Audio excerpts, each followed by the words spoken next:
morning, everyone. It's our pleasure and privilege to be with you today to share some very important information about Parkinson's. And I've been in the role for 8 years, so I'm working at the coalface, as it were.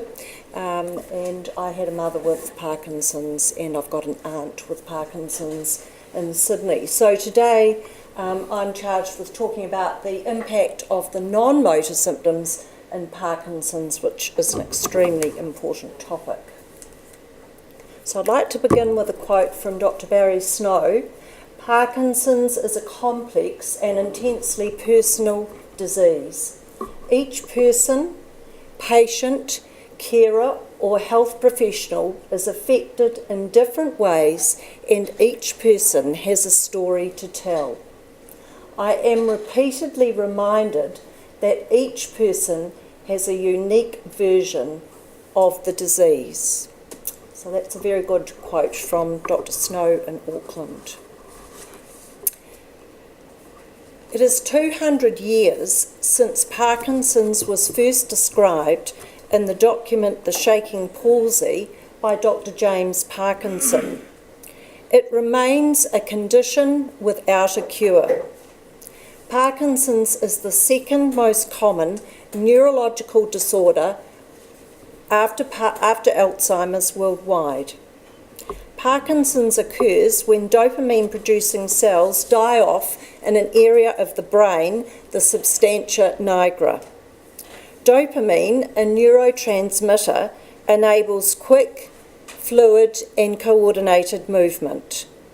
When around 80% of cells die, the symptoms start to emerge.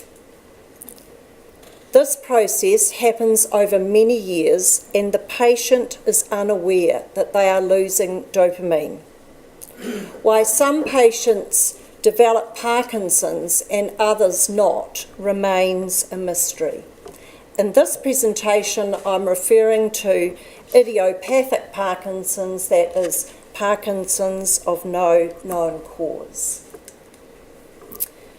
So, who gets Parkinson's? So the incidence of Parkinson's is about 1 in 500.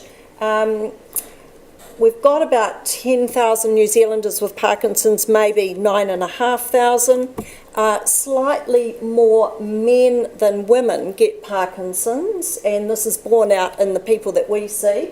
And the average age at diagnosis is 59 years. A recent study by the University of Otago Brain Research Group predicted that the number of people with Parkinson's in New Zealand will double by 2045, and by 2068 the numbers may sit around 24,000. Diagnosis.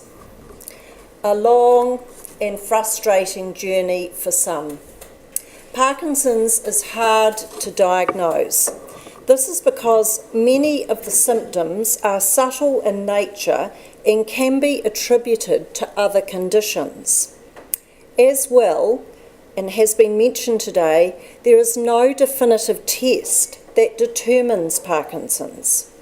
Diagnosis is clinical, relying on medical history and neurological examination. Taking the medical history is critical for evaluating a Parkinson's diagnosis. MRI or CT head scans rule out other conditions. What galvanises diagnosis is a positive response to L-DOPA, either Sinemet or Madapar. These drugs, developed in the 1960s, are the gold standard of idiopathic Parkinson's treatment worldwide. Both do essentially the same job, and it's entirely up to the neurologist or the geriatrician which one they use. It is not uncommon for patients to comment that they had been troubled by symptoms for some time, but were mystified as to what was happening to them.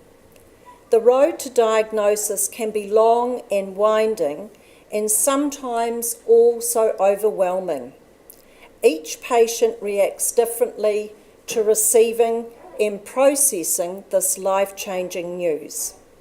Some patients describe a feeling of utter relief, knowing that it is Parkinson's and not something sinister.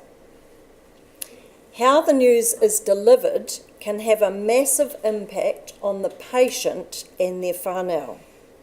Community educators like myself are often the first to hear this when we see patients at home for the very first time.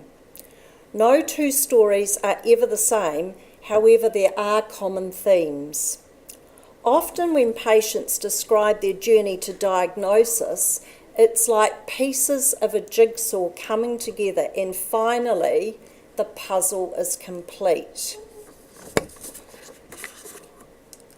And here we have something that we've seen before this morning. We have a typical, the look of Parkinson's, of course, with the hunched or stooped posture, the elbow bent at the arms. Possibly we can see a shortness of gait, and if we look hard enough, we might be able to see paucity of facial expression. All features of Parkinson's. So, the 4 cardinal features, these are often called primary features. They're all symptoms pertaining to movement. So the first symptom is tremor. Now we see tremor in around 2/3 of patients, so a third of patients will present with no tremor. It's typically seen when the patient is sitting resting in a chair, hence its name, resting tremor. It's pill rolling and rhythmical in nature. It usually begins on one side of the body, later spreading to the other side.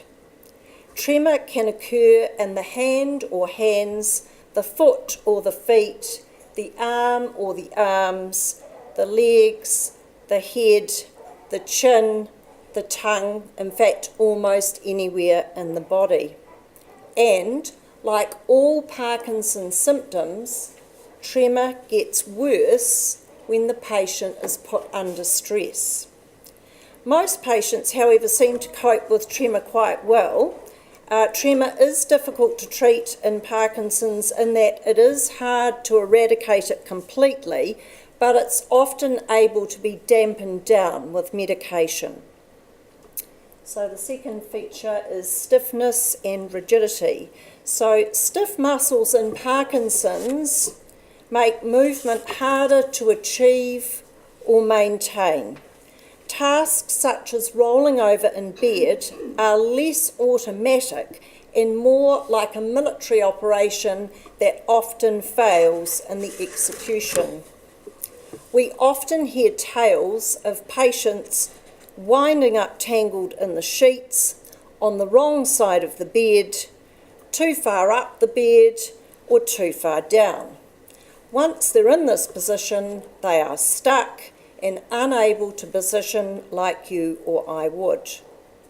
Facial masking is a good example of muscle rigidity, where the person appears to be sad and has a flat or expressionless face.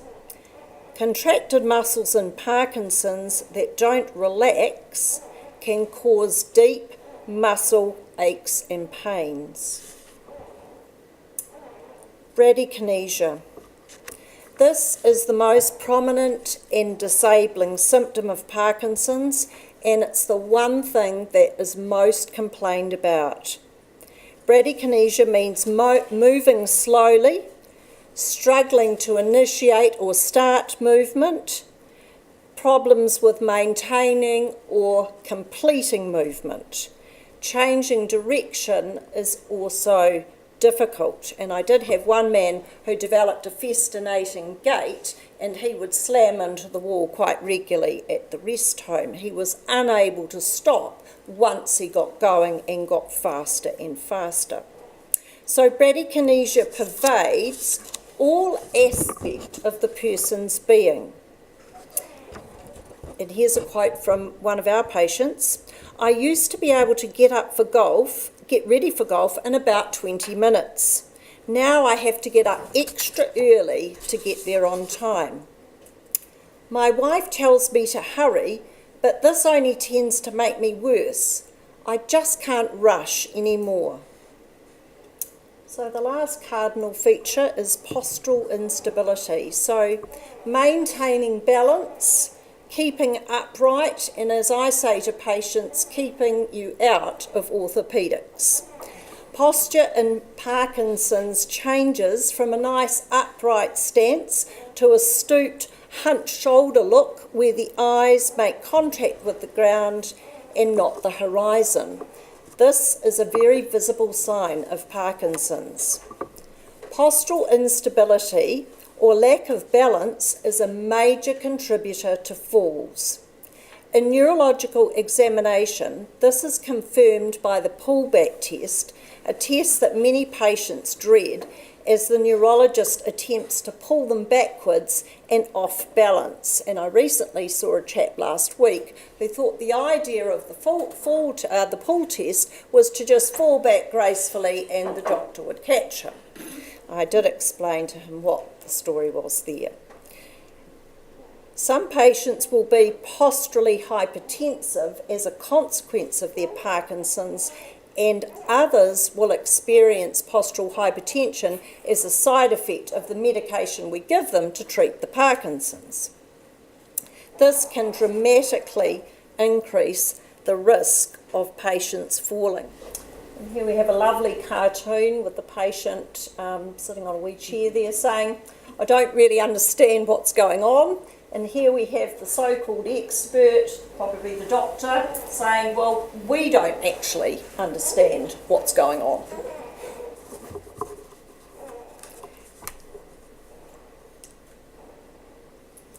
Now I'm going to move on to talk about the non-motor symptoms, and we love this picture of the iceberg in Parkinson's.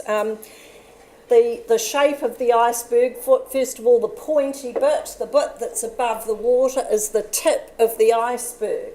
So these are the things in Parkinson's that we can see, things that are visible. So we can see postural instability, we can see tremor, and those sorts of cardinal features. But below the surface is a large area, the base of the iceberg, and this is where we see the non-motor symptoms, but the problem is we actually can't see non-motor symptoms in Parkinson's, so this is why they are so important, and that's what I'm going to talk about today. Everything that is lying below the surface of the water.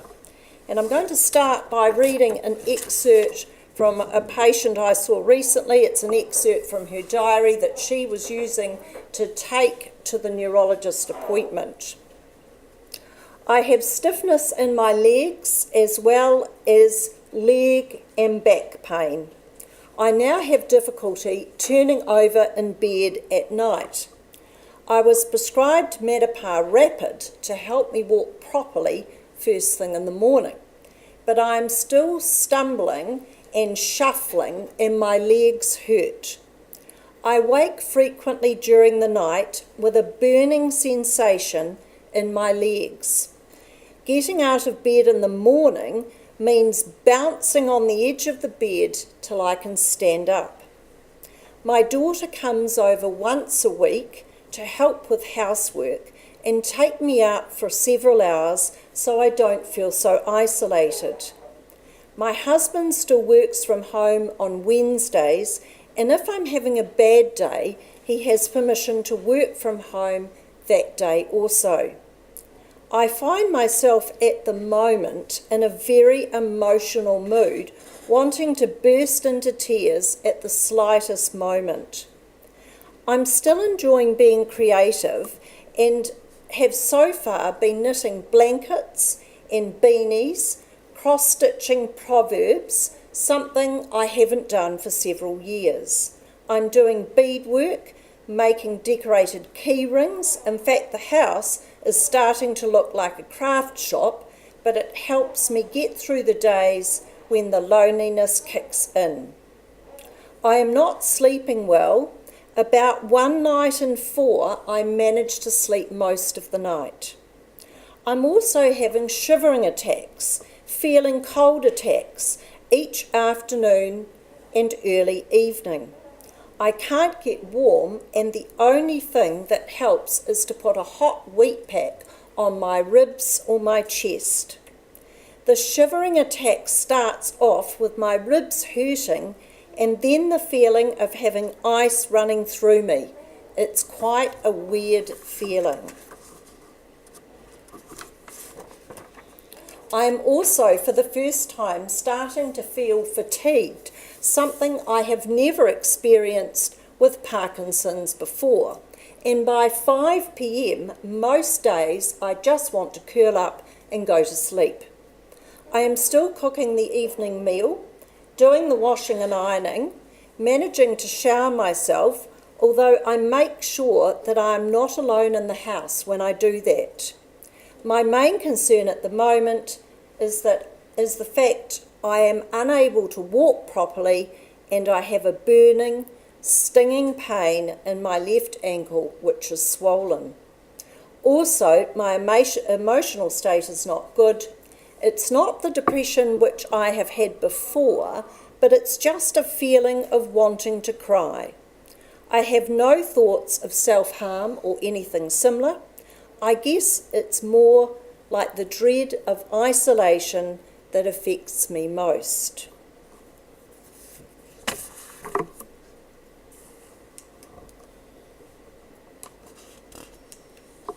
So, the non-motor symptoms of Parkinson's. This is a list here, and it is quite a big list. Often referred to as the secondary symptoms, somehow implying that they are less important. However, these symptoms are often more complained about by patients. They are more troublesome for some and indeed may be harder to treat in general. They can have a major impact on functioning and a profound effect on quality of life. Often these symptoms are not recognised as Parkinson's symptoms as they are complaints in their own right. Many patients fail to recognise them as being part of their Parkinson's. For example, the person that says they just thought the stiffness was part of the ageing process or that they had arthritis and nothing much could be done. Consequently, many patients fail to report these problems to their doctor. Another important feature of non-motor symptoms is their emergence prior to diagnosis. They can be precursors of the motor symptoms by many years. Nobody gets all of these symptoms, thank goodness, and some are more common and complained about. For example, constipation. And here we have the good old Bristol stool chart. Everyone in this room will be extremely familiar with this. I actually carry this with me to home visits. And surprisingly, many people are quite interested in this, and it doesn't frighten them. And most people we see have never seen this before in their lives. One chap I had was so interested, he took a copy and popped it in his Parkinson's file. So he was very interested in his poo. So there is nothing so overrated as sex and nothing so underrated as a good bowel motion. Parkinson's, constipation I should say, is very common in Parkinson's, possibly occurring in 60% or more of patients, and it's the most common bowel issue for people with Parkinson's. Constipation is defined as the infrequent passage of dry, hard stools that are difficult to pass. So level 1 or type 1 on the Bristol stool chart. So basically hard, pebbly poo. In Parkinson's, several factors contribute to constipation. The condition itself can cause constipation. The bowel is a muscle and is dopamine deficient, and therefore the muscles are weaker and less efficient. Peristalsis is less efficient, resulting in slow colon transit time.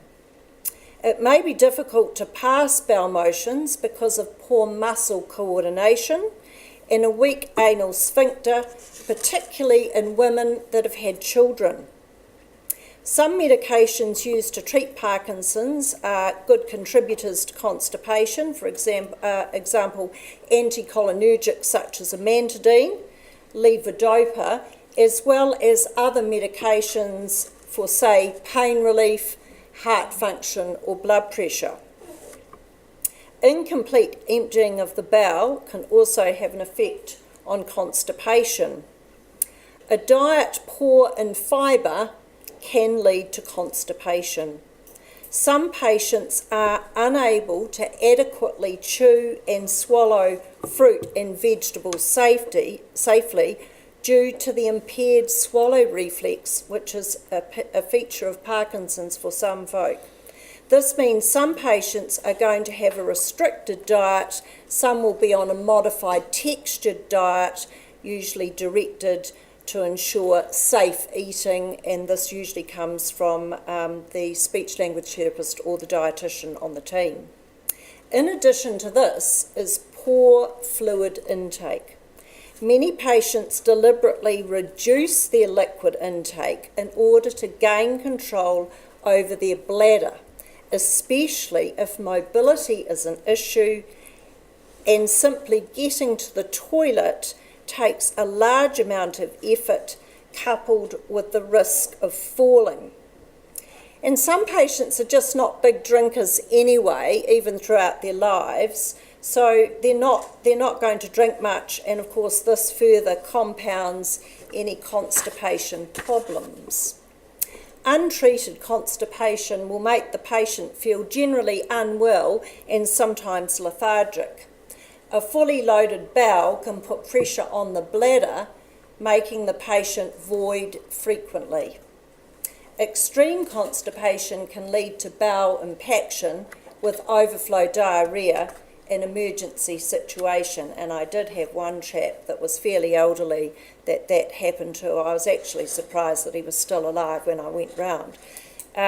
Treating constipation begins at home with self-help measures. We encourage good fibre intake, good fluid intake, good toilet habits and exercise. When these measures fail to provide relief, we direct patients to their GP for assessment and treatment with medication. Laxatives come in 4 different types. Assessment is critical to determine which agent to use.